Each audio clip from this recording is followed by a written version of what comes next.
Hi again.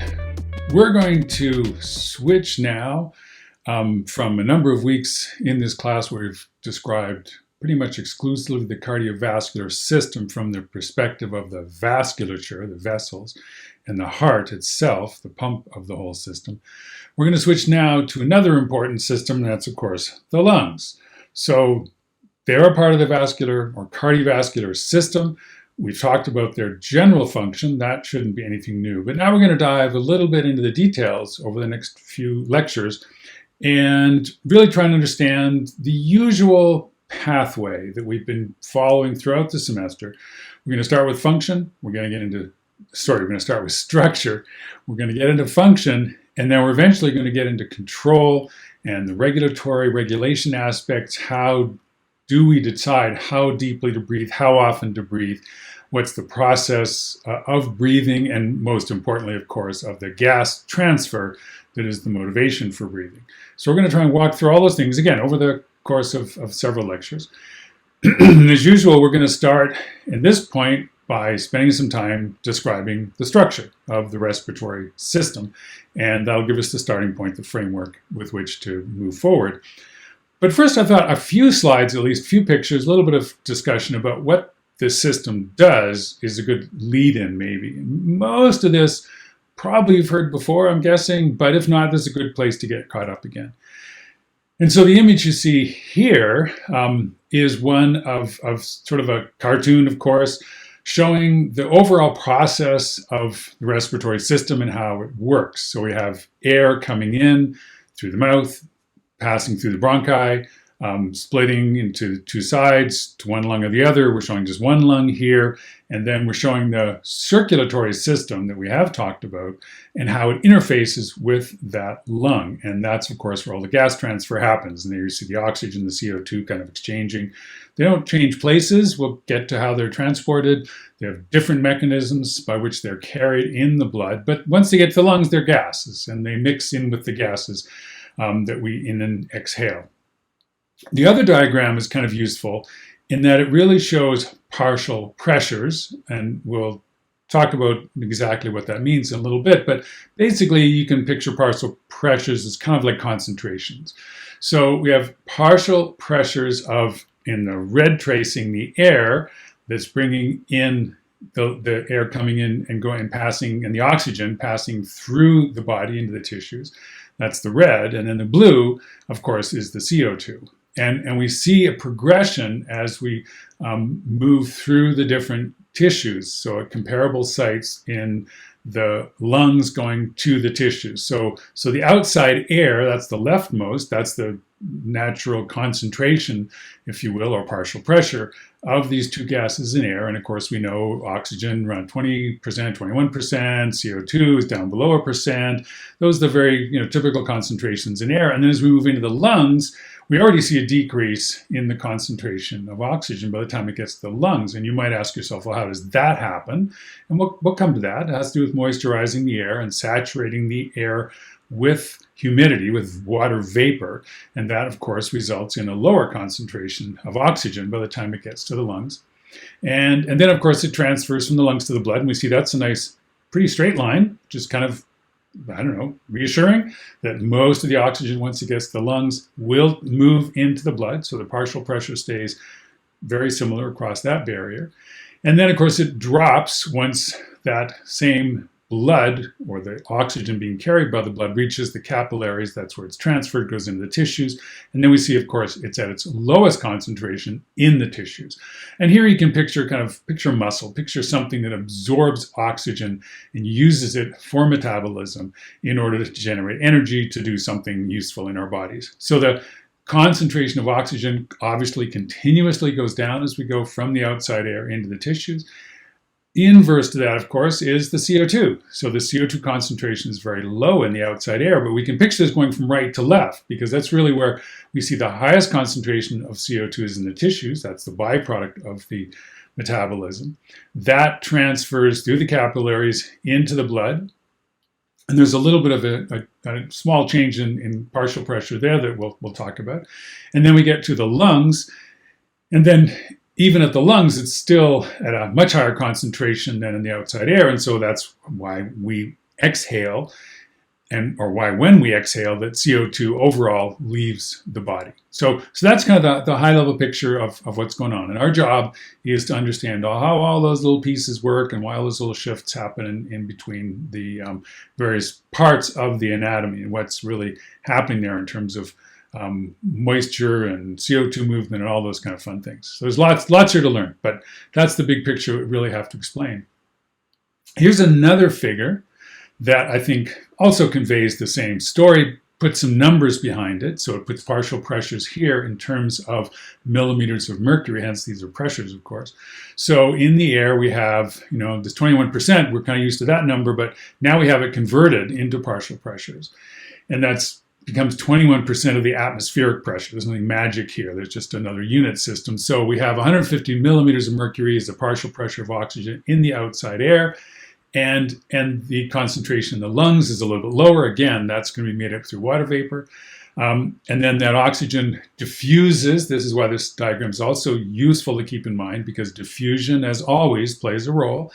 Diffusion is driven by all the same diffusion processes we've talked about before, as in concentration gradients with permeabilities. So how easy is it for an oxygen molecule to move from this airspace into the lung and eventually capillary space? So here we have, like say, the lungs, diffusion going into the bloodstream, the blood taking off clockwise around this loop, 100 millimeters of mercury there. Again, the same partial pressure as it had in the lungs, moves around the tissues, leaves the blood, or some of it leaves the blood, goes into the tissues, again, by a diffusion process. So initially that same kind of partial pressure exists maybe at the beginning of the story of its life cycle in the tissues, but then it gets used up in metabolism. And so this is the drop. And we see as it comes back through the venous system, back, unoxygenated through the blood supply, there it has a partial pressure of something like 40 millimeters of mercury. So that's loss in partial pressure is the oxygen is literally consumed by the body in carrying out its metabolic function. So again, this is the process that we're dealing with. So we can also throw in, just for fun, I won't spend a lot of time on these, but just for fun, it's kind of interesting to look at other animals. I'm fascinated by animal physiology. So what could be more fascinating than a water-breathing fish? So here we have another organ involved entirely. There's no lung in this system. There is a gill, and the gills are worth much more study than we have time for. But the gills are where this transfer of gases happens, and where oxygen that's in the water is transferred into the body. Again, we have a circulatory system that carries that oxygen, those gases around through the body, but the process of bringing them in, the O2 coming from water into this system and the CO2 going out is obviously a different process and works at a much lower concentration. So the oxygen concentration in water, the partial pressure there, is substantially less than it would be in atmospheric air. But again, we see the same basic picture as we move from left to right with the partial pressures. In the water, we have a partial pressure. It goes down as that oxygen gets consumed or picked up by the gills. There's another loss as it goes into the blood goes to the capillaries. There's some loss there. The capillaries deposit it in the tissues consume it, just like they do in mammals and us.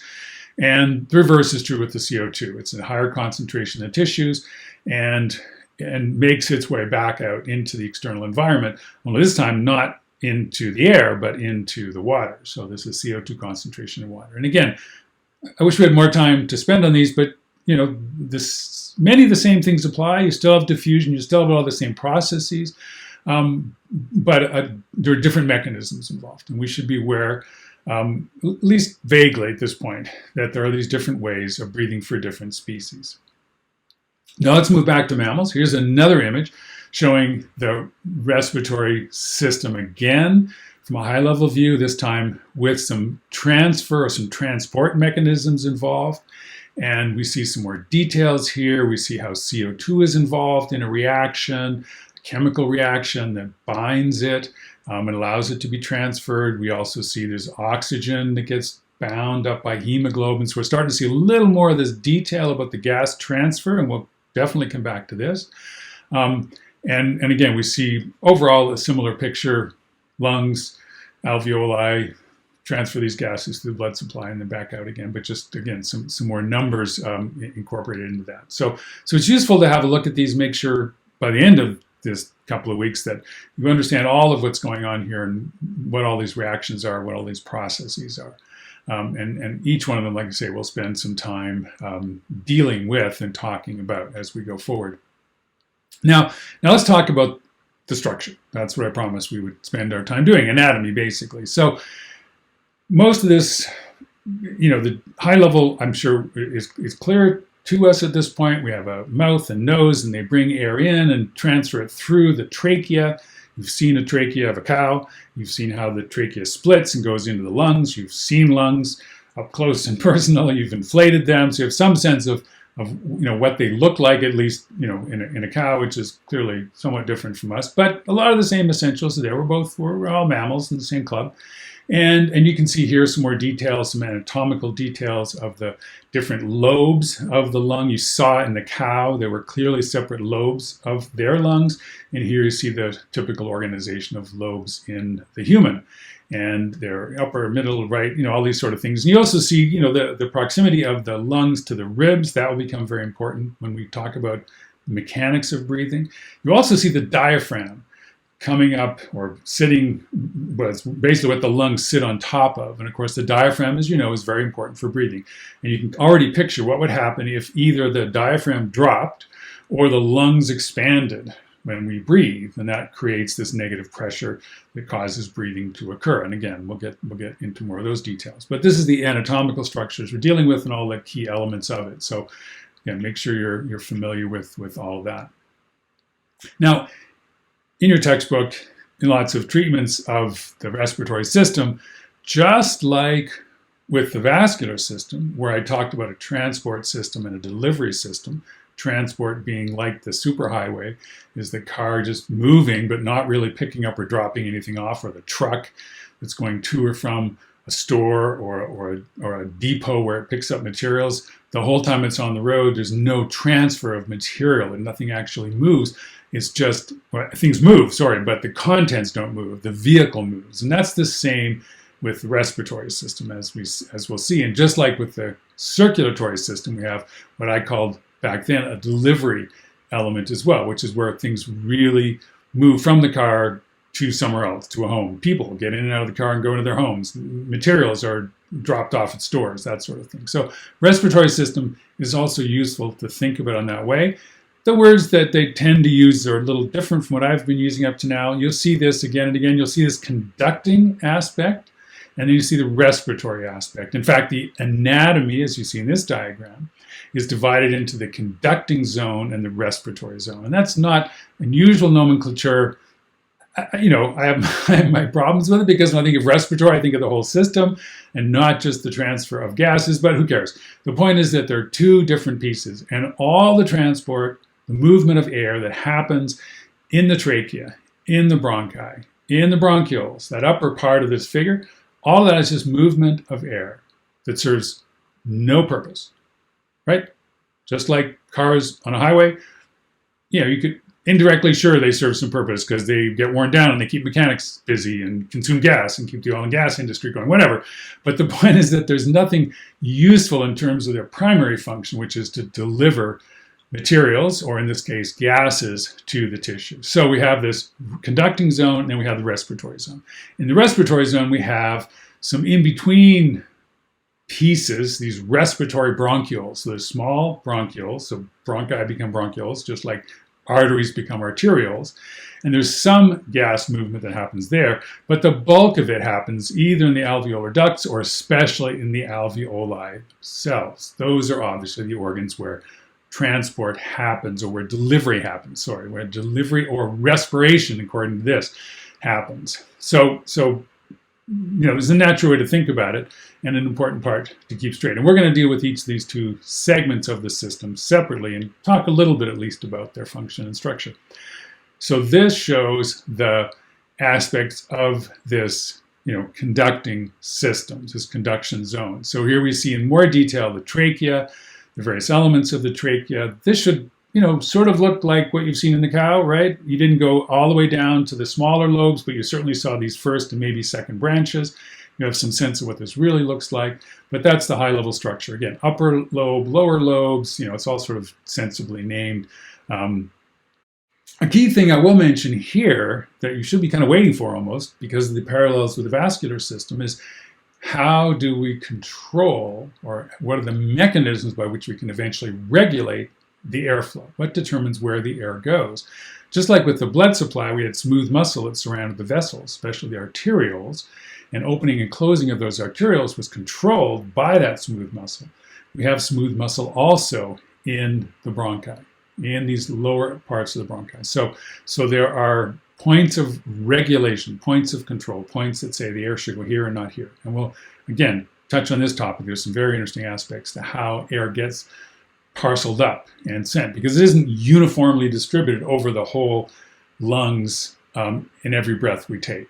And it doesn't take much imagination to think if I don't take a really deep breath, then the air goes to part of my lungs, but part of my lungs doesn't get it. And how does that get determined and shunted and moved around? And so again, we have smooth muscle here.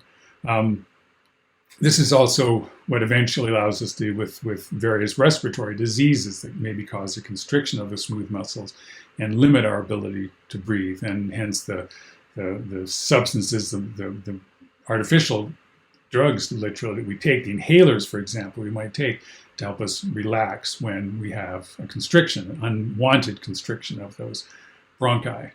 So again, we'll get back to more of that. Now, if we go down to the lower system, so here we have, again, the upper part is that conducting system we've already talked about. It's kind of interesting, is some numbers here about diameters of the bronchi, also the number of divisions, sort of the generations. This every time there's a division, there's another generation, and you can get in this figure 6 to 11 generations of dividing bronchi and bronchioles. And then we get down to the small bronchioles, and there's another whole set of division, and eventually get down to the alveoli. And there we see a lot of divisions and 24 kind of generations of splits before you get to the alveoli. So this is a complicated system just in terms of the way it spreads and divides, and eventually it fills up the whole lung and respiratory space in our thorax. Not dissimilar from the way the capillaries act in our respiratory system. And similar to the capillaries, the alveoli have an enormous surface area. Should make perfect sense. And we see, for example, a surface area of 50 to 100 square meters. Now that may not be anything to you right away, but that's roughly 100 meters is roughly 1,000 square feet, ballpark, right? So it's it's not a bad-sized house, not a giant house, but pretty good-sized house, surface area. And that's how much surface area these alveoli have, even though they're packed in a relatively small space in our chest. And similarly, we have different numbers for cross-sectional area as we move from the trachea down into these smaller and smaller vessels. The total cross-sectional area also increases dramatically. So surface area, cross-sectional area, they all vary a great deal.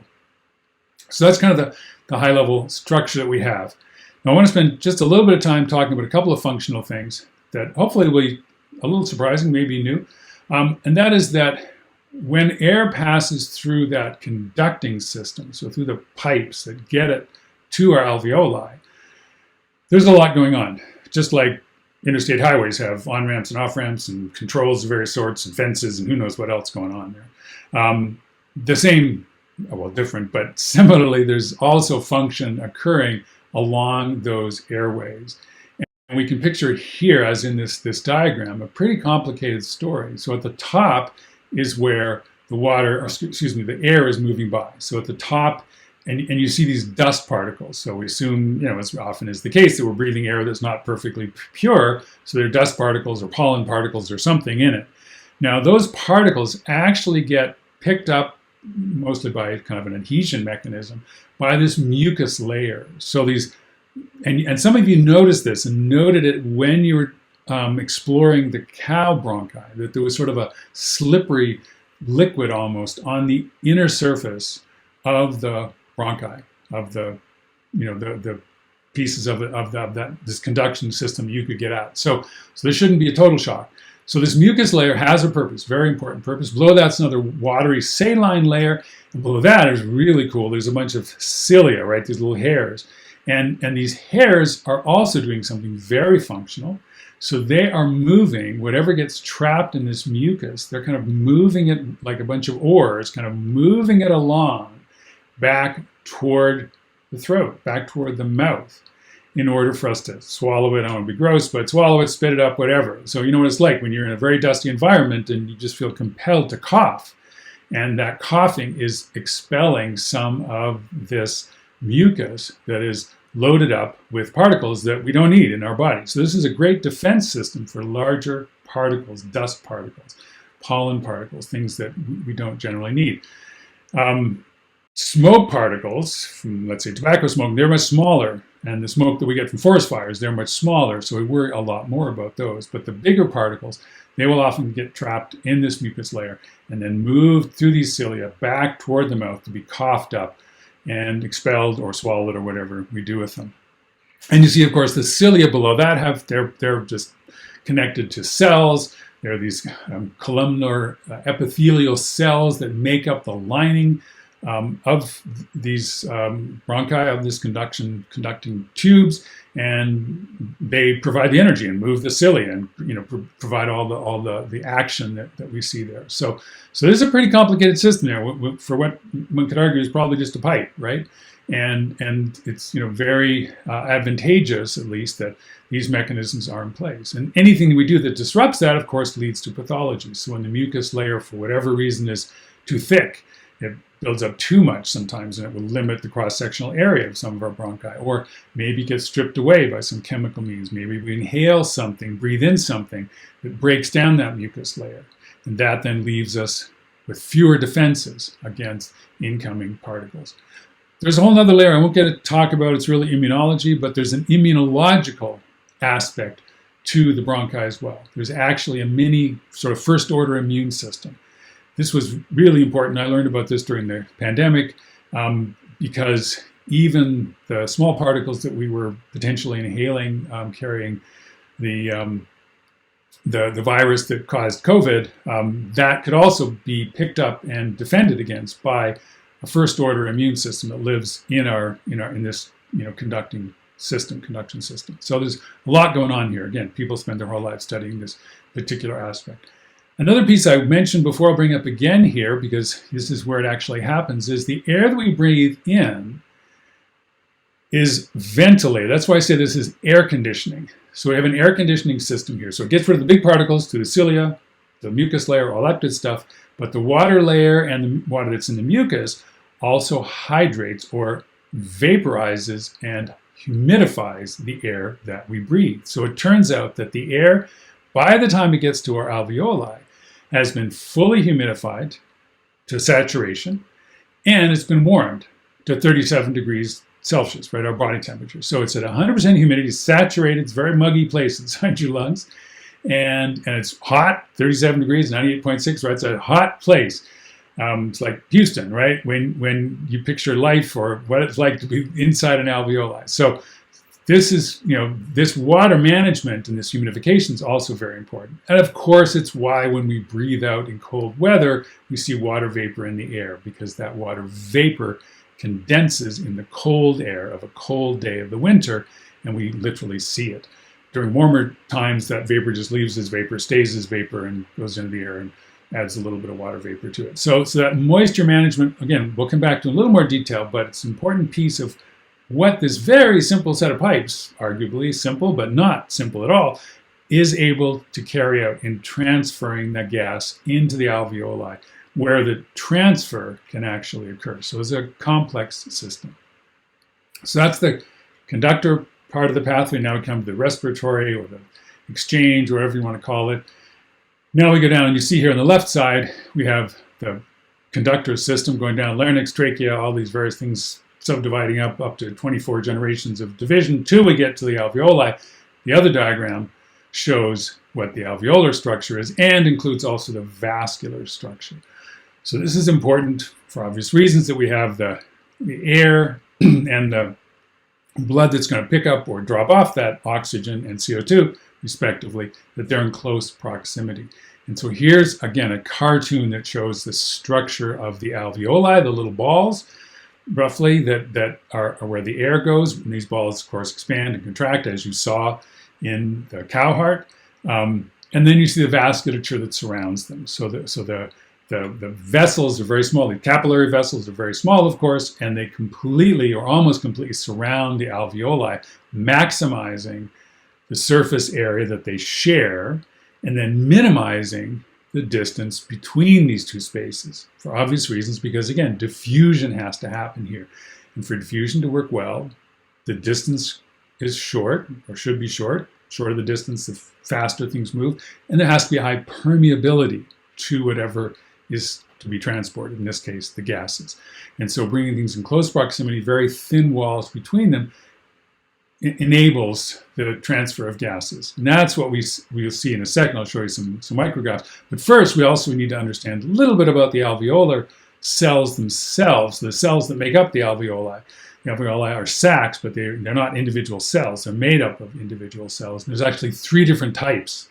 Who knew, right? So there's 3 different types. And the basic one, it's sort of like the ventricular myocyte, that's a type 1 cell. It's the one you always picture. That's where the gas transfer is basically happening. Its main purpose in life is literally to be close to the blood supply and transfer gases. And you can see in this image, there's capillaries as well. It gives you some idea of the sort of how close everything is jammed together. But then we have some other cells. So of special importance, we'll come back to this, are the type 2 cells. And you see in parentheses here, they're surfactant cells. And we'll come back and talk about surfactants in a little bit. So the alveoli have a couple different cell types. And you can see there's an alveolar macrophage. So again, part of this immune system that's helping to clean up anything that is recognized as a foreign invader in the lungs. So it's part of this whole system. And at the cellular scale, that's what the alveoli look like. Here's a picture. This is the micrograph I mentioned. Here's a kind of cool picture. You can see the scale here. The scale bar is 100 microns. So that's the length of a cardiac myocyte to connect the two up. And we see the individual alveoli here, these little balls, and the spaces that they have. So the respiratory bronchi or bronchioles, and then the alveoli themselves. So the A points to a little tiny alveoli, and the respiratory bronchioles are these more or less tubes that also do some gas exchange that lead into the alveoli. And you can see this budding and splitting of these final elements of the conducting system into the respiratory system itself. Here you see a cross-section, again, at high resolution. Here in the upper picture, you've got 200 micron bars, and the lower picture to the right, you've got a 10 micron bar. And there you see, again, this alveolar space, the A, these thin layers, endothelial layers, that sit between the alveoli, separate the alveoli, and also enclose the capillaries that are flowing through there that allow the gas exchange. So it's all in very close proximity.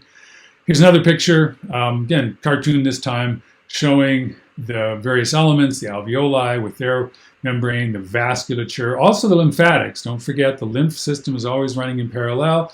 Becomes especially important in managing extra fluid, right? Extra water that might build up. We talked before about what are the things that happens at high altitude when too much water builds up, or for one reason or another, water leaves the blood in excess amounts and enters the lungs. And that excess is what the lymph system is made to pick up. And as long as it's functioning and the capacity is not exceeded, it will carry away extra water and protect the lungs from that water accumulation. So again, nice high-level view. Here we see a close-up of the diffusion layers. So this is really this close proximity. Now you see we're down to, you see the scale bar there on the side, 0.1 to 1.5 microns. This is pretty close together.